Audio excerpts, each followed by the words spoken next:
Hello, yeah, you're listening to the Meta Fandom Boys podcast, ladies and gentlemen. I'm your host, Stephen Grant, and I'm a gift shopist living in London, working at the Museum of Art. Psst, what? Oh, come on, Mark, you know I like this kind of stuff. This is pretty boring, Steven. We have better things to do, like figuring out where Lela is and finding her. Oh, I'm sure she's alright. She can take care of herself. Who the hell is that? Is that? Oh, yep, that's Bushman. The guy who killed you after which Khonshu resurrected us? Yeah, Steven, give me the bodies. Oh, wait. I just need to tell the audience that we won't be able to talk and that the Meta Fandom Boys will take it from here and talk about how awesome our new show is and how awesome we were as Khonshu's Fist of Vengeance. Okay, fine, Mark, you can take the body. I'm Sanvid Vaidya. And I'm Ashmit Kumar. And you're listening to us, the Meta Fandom Boys.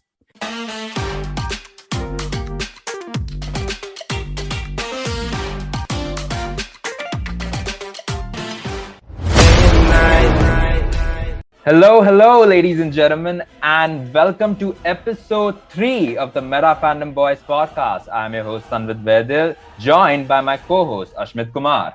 Hello guys, excited to be back again. This is your episode 3. This is your Moon Knight episode, ladies and gentlemen. If you are listening to us on Spotify, Apple Podcasts, Amazon Music, or TuneIn Radio, or even Google Podcasts, don't forget to like, share, subscribe, and follow us on those platforms if you like what you're listening. You can also follow us on social media on Twitter, Instagram, at Meta Fandom Boys, or follow me at Sanvid at Sanvid__Vaidya. And Ashmit at Ashmit Kumar 001. You've already read the title. Let's get into it. This is your season review, or should I say series review, because the season 2 hasn't exactly been greenlit yet. This is your series review of Marvel Studios' Moon Knight, the MCU's first solo show of a completely new character, our first introduction to a completely new character in the Marvel Cinematic Universe. And all 6 episodes of Moon Knight are now streaming on Disney Plus Hotstar. So do yourself a favor and watch those episodes if you haven't already.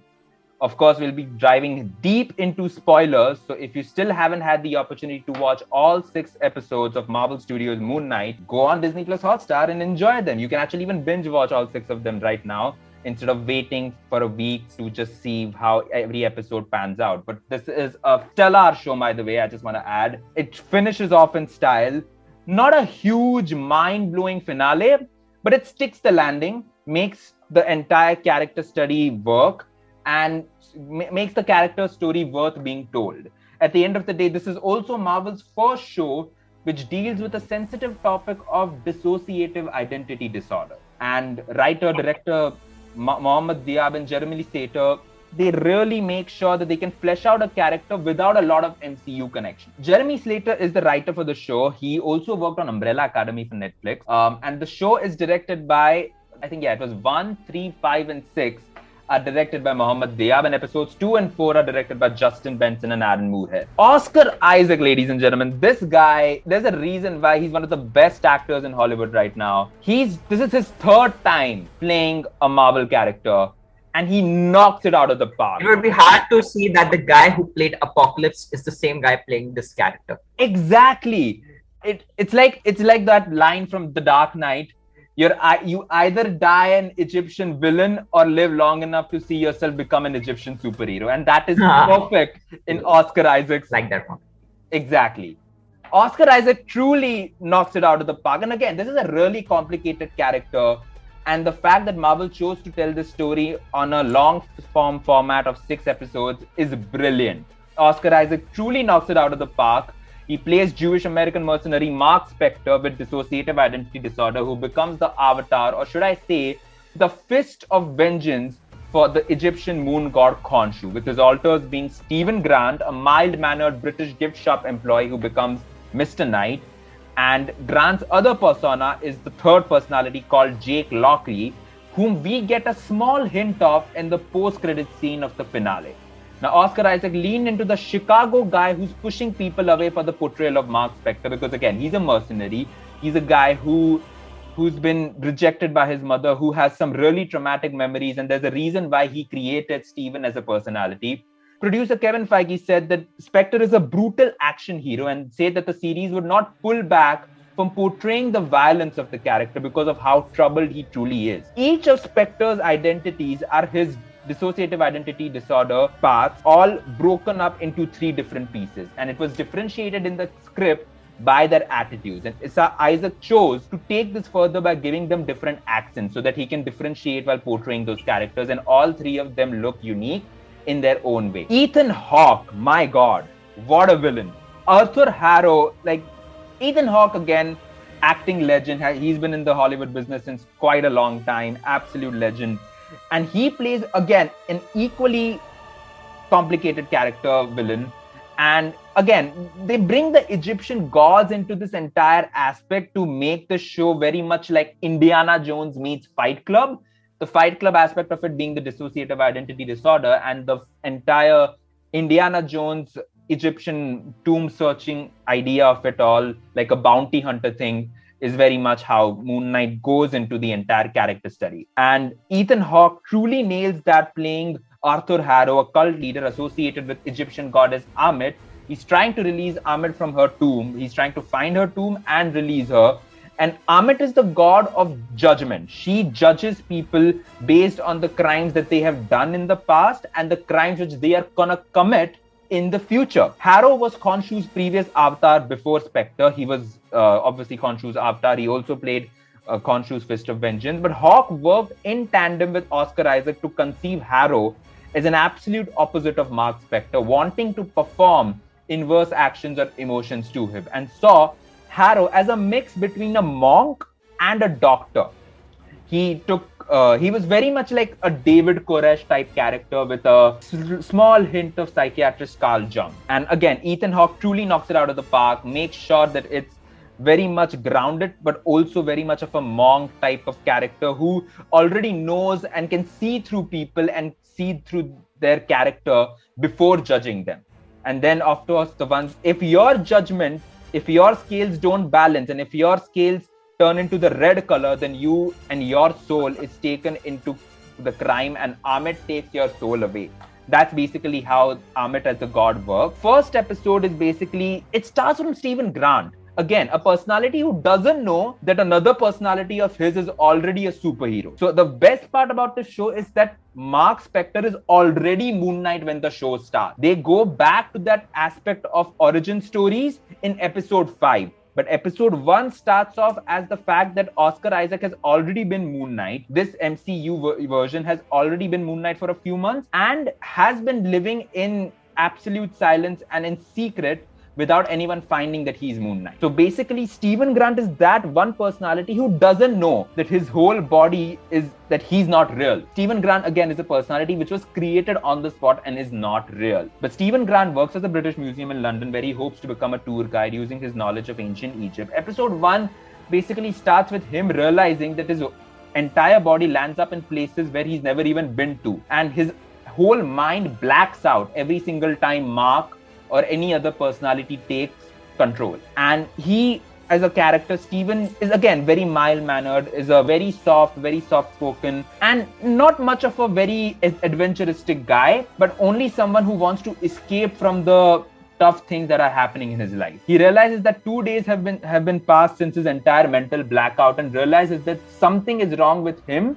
But he doesn't respect the fact that he should go to a mental hospital unless being forced by the museum authorities in London. He finds out who Arthur Harrow is. He lands up in the Austrian Alps and witnesses a cult meeting by Arthur Harrow and sees him judging other people. And he realizes something is completely wrong. And then I love that the best part about how the personalities can talk to each other is through the mirror reflections. The reflection asks to take control of the body. Every single time Mark wants to change into Stephen or Stephen wants to change into Mark, they both look at the mirror and that's how they talk to each other.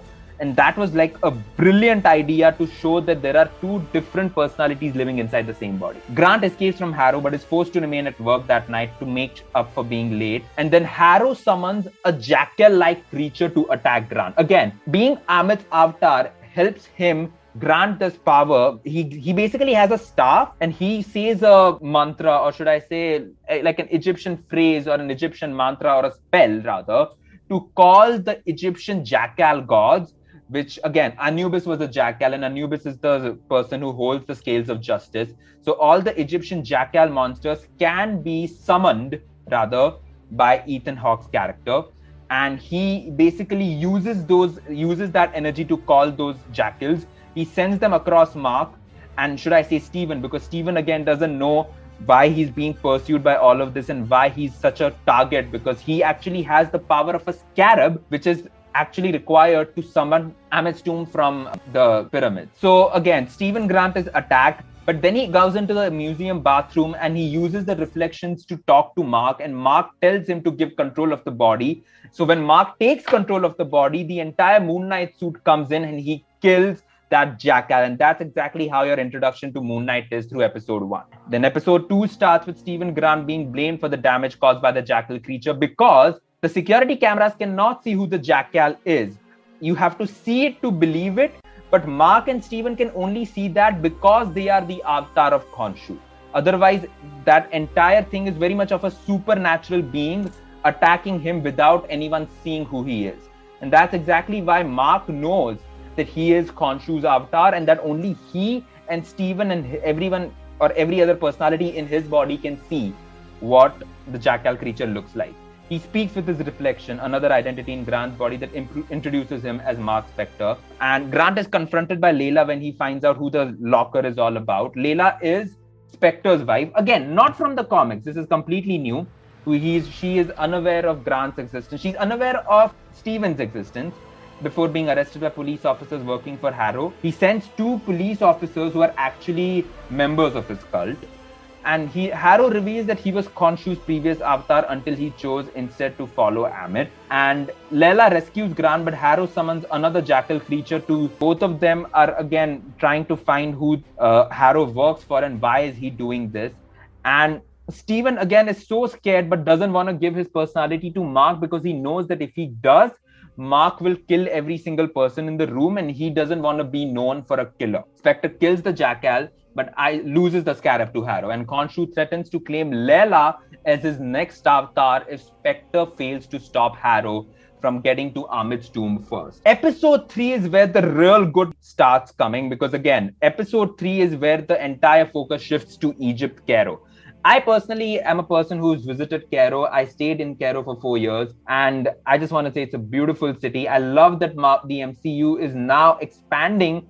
Instead of having basic stories being told in New York City or London or where all the other Avengers live, the stories are now focused to every single other place in the continent. And again, Moon Knight is an Egyptian superhero. So now letting Moon Knight take his entire stand and make the show stand on its own without any MCU references, they went to Egypt. And then episode 3 starts with Spectre.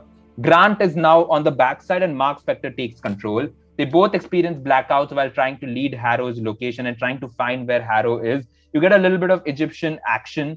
You get a few Egyptian songs in the middle to make the entire plot feel really unique. And again, great job on Marvel's aspect to really expand the MCU throughout and make every other audience member all across the world seen through these shows. We see Layla come to episode 3. She makes fake passports through her mother. And we also get to meet a new character called Anton Mogart, who's an acquaintance of her, who owns the sarcophagus which Spectre needs to find where Amit's tomb is located. Anton Mogart is actually in the comics called Midnight Man. He's again a Moon Knight villain. Again, they don't go over their Midnight Man aspect of it all in the comics that much into this show.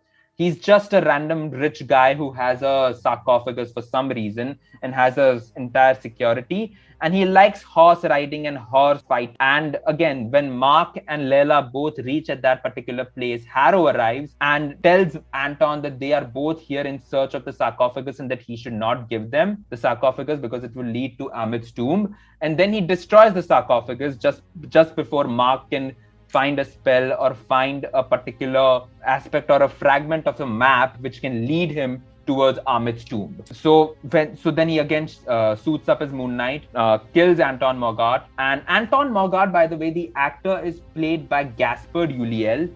who recently tragically passed away in a ski crash. So this episode was dedicated to him, and he did a brilliant job, by the way. In whatever little screen time he truly had. The other gods imprison Khonshu when Khonshu helps Spectre and Steven to find the location of Amit'S tomb, because the star map which they are able to retrieve from the sarcophagus, that is actually missing, and he has to use a pretty much of a jigsaw puzzle to connect all the dots and find the star collection on the night Amit'S tomb was buried. So to go back to that exact night, Khonshu uses his powers to go to change the alignment of the stars in the sky at night all the way back to what it was 2000 years ago.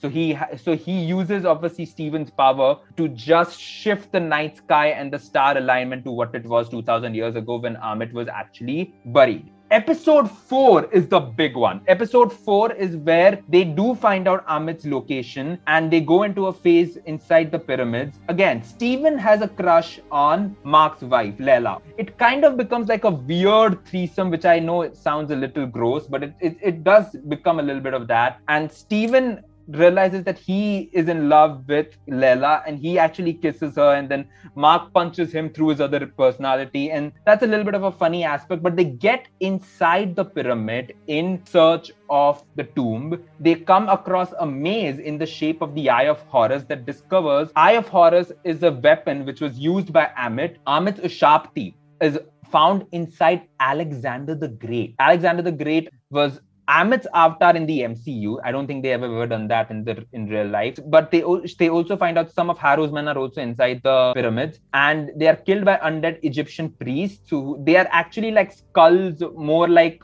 zombies, kind of very much Indiana Jones type zombies, who then attack Grant and Layla. But then Layla defeats the priests and encounters Harrow, who says that Mark has been hiding a big secret from her as to why he's hiding something. And then we find out the big exposure that her father was an archaeologist named Abdullah El Fawli. Grant finds the tomb and discovers that Amit's last avatar was Alexander the Great. He retrieves Amit's Ushapti from inside Alexander's body, and Layla angrily confronts Spectre, who reveals that his partner killed Layla's father, and Spectre himself, before Khonshu, revives Spectre as his avatar, and that's when he became Moon Knight. Harrow arrives, tells Mark to surrender, but then Mark uses an axe to kill two of the other guys, and that's when the biggest twist of the entire episode happens, when Harrow shoots Spectre 2 bullets and Spectre dies, and then the camera shows him just drowning inside the water, and then the camera switches to a mental hospital television show, a television show called Tomb Buster. Tomb Buster, and it kind of gives you that kind of vibe. Dun, dun, dun. Exactly. And then like the entire background music changes, and then you realize that all of this was possibly a dream and that none of this was real. The camera then switches to the mental hospital, which is, by the way, taken right from the 2016 version of the Moon Knight comics written by Greg Smallwood and Jeff Lemire. That's the comic where Moon Knight, or should I say Mark Spector, finds himself in a mental hospital, a psychiatric mental hospital, and questions everything that has happened to him leading up to this moment. And that's exactly where episode 4 goes, where you realize that Oscar Isaac is in a wheelchair. All the other people he's witnessed or met till now from episode 1 to 4 is also inside that mental hospital, and that all of this was just something he was imagining, and that none of this was real. And he meets Layla and he sees everyone in a white robe and realizes that he has a Moon Knight action figure in his hands. And that's when he starts questioning everything, and that's when he meets Dr. Harrow, who is again Ethan Hawke portraying Dr. Harrow, and he starts questioning everything that has happened to him in life. And suddenly he ends up in the middle of the psychiatric hospital. He tries to outrun. He opens one of the doors and finds one of the Egyptian tombs. He opens that tomb, and from that tomb comes out Steven. Mark and Steven, both parts of the same body, but because they are in this mind-blowing illusion that none of this is real, they both embrace each other, because again, they are now separate and not just one body. They see a third Egyptian tomb, but they don't open it. They open the door, And suddenly, through that door, you see goddess Tavaret, who is a hippopotamus-headed woman, Egyptian goddess Tavaret, who explains that Spectre and Grant are dead and in the psychiatric hospital, which is an illusion of Mark's head, but they are actually in the afterlife, or should I say the Egyptian afterlife. And that's when we head into episode 5, the Egyptian afterlife, also known as the Duat.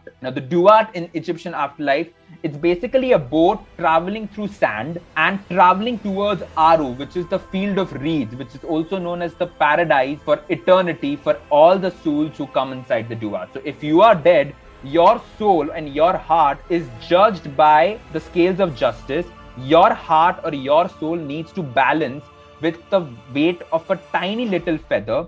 The weight of the feather and the weight of the heart should match and should be balanced in a perfect way for them, or for Mark to be considered worthy of getting inside the field of reeds, aka Aru, aka the eternity for paradise. So when Mark and Stephen find out about this, and when Egyptian goddess Tavaret, or should I say the hippo goddess, takes their hearts and judges them, she realizes that their hearts are incomplete and that they should actually go behind and see each one of their memories and explain why one personality is hiding from the other. So when Mark is afraid of finding about what his memories have been hiding, Stephen wants to know what Mark's memories were. He finds out that Stephen's brother was actually killed when Stephen and his brother, both as youngsters, went to a small cave as an exploration after being inspired by Tombbuster. They went inside a cave and they actually drowned, where Mark was able to save himself but was unable to save his brother Randall. Now, Randall in the comics actually becomes a Moon Knight villain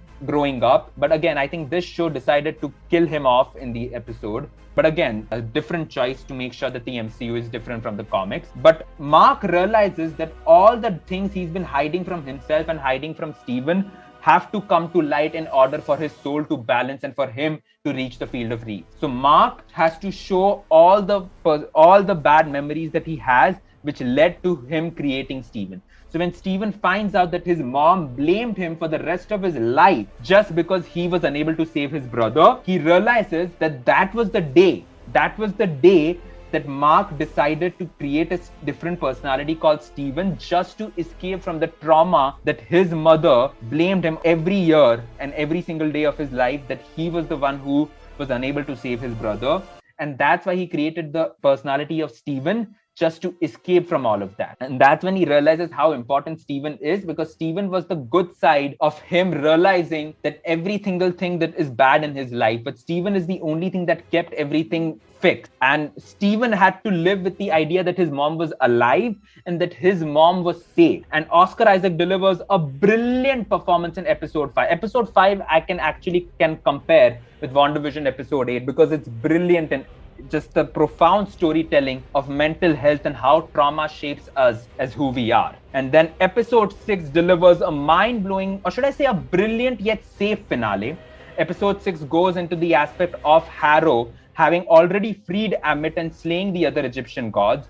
And the best part about episode 5, or should I say the one part which scared everyone else, was the fact that while they were fighting for their life, Mark and Stephen were fighting for their life after they found out that their hearts were never going to match and that they were never going to reach the field of reeds. Mark finds out that he has to fight all the other demons who will take him inside the Duat, but Stephen also tries to help him before they reach the field of reeds. But Stephen unfortunately falls inside the Duat and gets frozen into sand, like the movie Frozen. If you remember Elsa and Anna, that's exactly the way that went, but instead he got frozen in sand. And Mark realizes that his heart automatically balances with the feather and the scales of justice balance, and he reaches the field of reeds. Which is where I was very much doubtful that episode 6 will not be able to dive much deeper into that aspect. But episode 6 did, where episode 6, Mark goes back, he escapes the field of reeds, goes back to Stephen, tells him how much Stephen meant to him and how much without Stephen he would not be able to come this far in his life. That's when you realize how much important Stephen is, and that's when both of their hearts are complete and Stephen comes back from the Duat and he comes back to life. Mark and Spectre both run towards the gates of Osiris and save themselves. That's when they come back to life. This time, Harrow has successfully awoken Amit, and Amit judges Harrow's scales and deems him unworthy to live. But because he was the one who resurrected her and went through all these efforts just to make sure that she can come back to life, he delays his death until after she's taken over the world and has taken and eaten all the souls of every single person who is unworthy. Meanwhile, Layla talks to Tavaret the hippo through the dead bodies who Harrow killed, the security guards who Harrow killed to get through the tomb.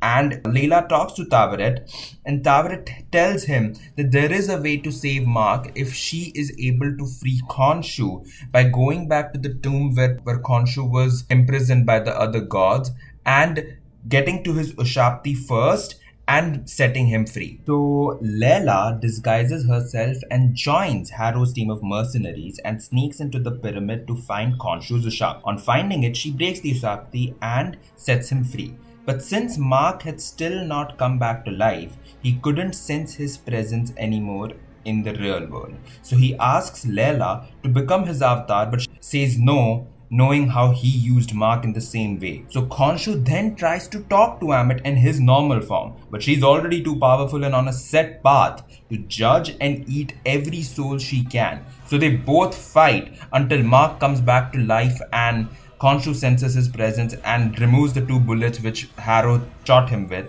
and then brings him back to life and suits him up as Moon Knight. Mark and Steven both suited up, then make a deal with Khonshu to set them both free forever after defeating Harrow and Amit. And after Khonshu promises that he will do so, Khonshu brings in the night sky and Mark suits up as Moon Knight and flies towards the pyramid where Harrow and Amit are about to take over Cairo, Egypt. And they fight Harrow. We get an amazing action sequence. And while Mark flies towards Cairo, Layla tries to talk to the avatars of the other gods whom Harrow killed before resurrecting Amit in order to find a way to kill or imprison Amit. One of the avatars tell her a spell to imprison Amit before dying. But then Tavaret talks through the avatar's dead body and asks if Layla would like to be her avatar, to which she says yes, temporarily. And then she gets this awesome gold wingsuit that makes her the Scarlet Scarab. Now, the Scarlet Scarab in the Marvel comics is a male hero where Abdullah Fowl becomes the Scarlet Scarab. But here they've changed that origin story where Abdullah Al Fawli is Layla's father and then Layla becomes the Scarlet Scarab. Very rare in the comics, and again, they've changed the origin story. The MCU wanted to be a little unique in this particular aspect. While Mark and Steven are fighting Harrow and his mercenaries, Khonshu and Amit are also fighting each other in the background. That's when Layla joins in the fight with her Scarlet Scarab outfit and together they team up. But Harrow gets the upper hand in the fight and uses Amit's staff to suck Khonshu's power away from Mark and Steven. And just when Mark was about to die, he blacks out and the camera blacks out and the match cuts. And then the camera cuts back to Mark's face, but with Harrow's injured body in his hands and alongside all the dead bodies of Harrow's mercenaries. Mark and Steven both are again clueless as to what happened because they think they both were blacked out, letting the audience believe that it was the hidden third personality who murdered all the other mercenaries and also injured Harrow, knocking him unconscious. But anyways, after that they take Harrow back to the tomb and recite the spell to imprison Amit inside Harrow's body while she was fighting Khonshu. After the soul is put inside Harrow's body, Khonshu tells Mark to kill him, but Layla reminds him that he has a choice and he realizes he doesn't want to be a killer. So he tells Khonshu that Khonshu can kill Harrow himself, after which Khonshu frees Mark and Steven, adhering to his promise. And we realize that the mental hospital illusion that we set inside in episode 4 was actually a dream, and you see blood come out of Dr. Harrow's shoes, after which Steven wakes up back in his London apartment, now easily able to switch personalities with Mark, and jumps out of his bed only to find out he's again tied to his bed. Episode 6 ends with one of the best post-credit scenes we've ever seen from a Marvel TV show, to be fair. The other post-credit scene, I think the only post-credit scene of a Marvel TV show which has really made an impact or is actually meaningful in the MCU future is the WandaVision post-credit scene, obviously because Doctor Strange in the Multiverse of Madness is directly connected to it. But the second best post-credit scene ever in a Marvel TV show is this episode right here of Moon Knight. Episode 6 gives us a hint of what could possibly happen if there was this possible season 2, or if there is another appearance of Moon Knight. We finally get the one thing which hardcore fans were searching for, and that is the official reveal of the third personality which is hiding inside Mark Spector's body, aka Jake Lockley. Now, Jake Lockley in the comics, again, is a taxi driver who actually in this show, by the way, he's basically a chauffeur. He drives a Rolls Royce. And Jake Lockley is a taxi driver who, by the way, in this show,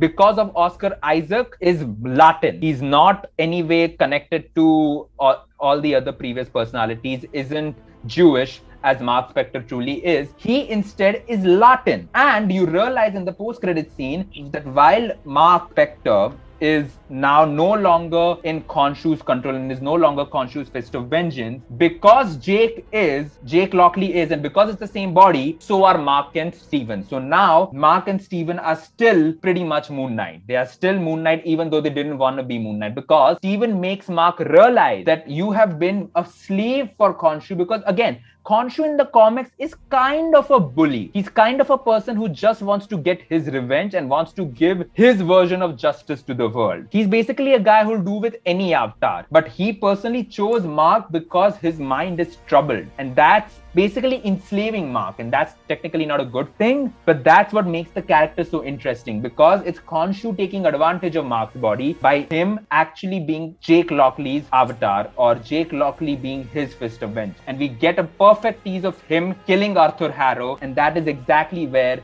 Moon Knight episode 6 ends. Brilliant finale, by the way, brilliant show, especially for a show to stand without any MCU references is actually hard these days. But this show was successfully able to do that without any issues. And thankfully, this show, I really hope they get to season 2. But if this is a series finale, so be it. I would love to see Mark Spector and Moon Knight ever come back in a potential other MCU movie, possibly Blade, fingers crossed. But if possible, a Moon Knight, or should I say a Midnight Suns aspect of it would be also amazing if Kevin Feige ever tries to do that. But with that, we come to an end of our Moon Knight season 1, or should I say Moon Knight series breakdown of episodes 1 to 6. Do yourself a favor and watch it on Disney Plus Hotstar if you still haven't had the opportunity to do so. But it is a brilliant show. This show is a really big step for Marvel in terms of representation and in terms of Egyptian representation for people to be seen on other sides of the continent. And with that, we come to an end of episode 3. Next episode is a mega one. Yup, you heard me. Multiverse of Madness hits theaters, and episode 4 will be where we are going to go deep, literally deep into spoilers. We're going to be talking all things Multiverse of Madness. Obviously, it's a 2-hour, 6-minute Sam Raimi epic, because obviously we all know there are going to be cameos, there's going to be spoilers. And in my opinion, I still feel it's probably even going to be bigger than No Way Home. Because trust me, episode 4 is going to be a crazy one. It's going to be a mega episode where we give our spoiler review of Doctor Strange in the Multiverse of Madness. Thank you so much for tuning in. I'm already getting excited just thinking about it. I know, because I don't trust Sam Raimi. I know he has something crazy for us in store. Thank you so much, guys, for tuning to episode 3. We hope you really liked it. We hope you liked what you listened. And we'll see you for episode 4. Thank you so much, guys.